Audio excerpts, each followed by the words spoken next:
कहानी का नाम अभिमानी पंडित। एक नगर में एक बहुत ही अभिमानी पंडित रहा करता था। उसे अपने ज्ञान का बहुत ज़्यादा घमंड था।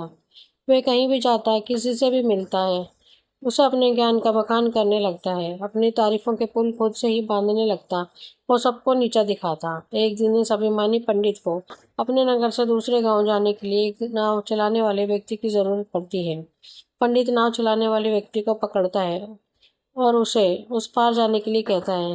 नाव चलाने वाला व्यक्ति अपनी ही धुन में चुपचाप अपनी नाव चला रहा होता है। तभी अभिमानी पंडित उसे अपने ज्ञान का बखान करने लगता है और उस नाव चलाने वाले व्यक्ति से कहता है कि तुमने कहाँ तक पढ़ाई की है, तुम्हें ज्ञान का कितना नॉलेज है, तुम्हें क्या क्या आता है और तुम क्या क्या कर सकते हो। अभिमानी पंडित की बात सुनकर नाव चलाने वाला व्यक्ति कहता है कि गुरुदेव, मैं आपकी तरह ज़्यादा पढ़ा लिखा तो नहीं हूँ और मुझे पढ़ाई का भी कुछ ज्ञान नहीं है।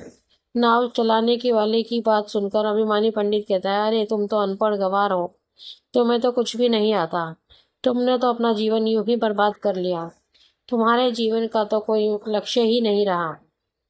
तुम क्या करोगे अपने जीवन में? उसे नीचा दिखाकर उस पर हंसने लगता है। नाव चलाने वाले व्यक्ति को पंडित की बात से बहुत बुरा लगता है और वह चुपचाप अपनी नाव चलाने लगता है। कुछ ही दूरी पर नाव आगे बढ़ने के बाद बीच नदी में जा पहुंचती है। तभी तेज तूफान उठने लगता है। नदी की लहरें जोर से चलने लगती हैं।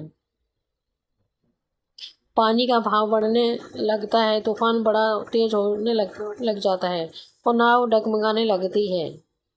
ये खतरनाक मंजर देखकर पंडित डरने लगता है और घबराने लगता है। तभी नाव चलाने वाला अभिमानी पंडित से कहता है कि आपको तैरना आता है?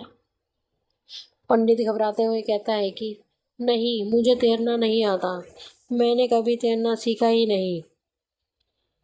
तब नाव चलाने वाला कहता है कि तब तो आपका जीवन व्यर्थ है।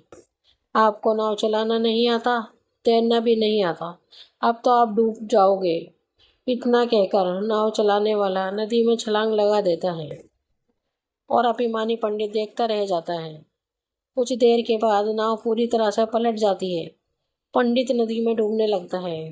पंडित को डूबता देख नाव चलाने वाला व्यक्ति पंडित की जान बचा लेता है और उसे किनारे पर लेकर आता है। इस तरह से अभिमानी पंडित की जान उस नाव चलाने वाले ने बचाई। जब पंडित को होश आता है तो वह नाव चलाने वाले से हाथ जोड़कर माफ़ी मांगता है। इस तरह से अभिमानी पंडित का अभिमान टूट जाता है और वह पंडित समझ जाता है कि अपने ज्ञान का कभी भी बखान नहीं करना चाहिए।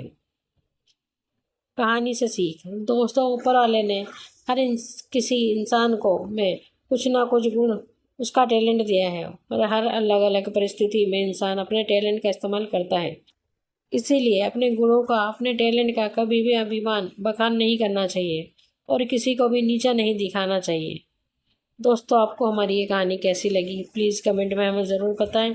कहानी अगर पसंद आए तो अपने दोस्तों के साथ शेयर भी करें और हमारे चैनल को लाइक एंड सब्सक्राइब करें और बेल आइकन दबाना ना भूलें। धन्यवाद।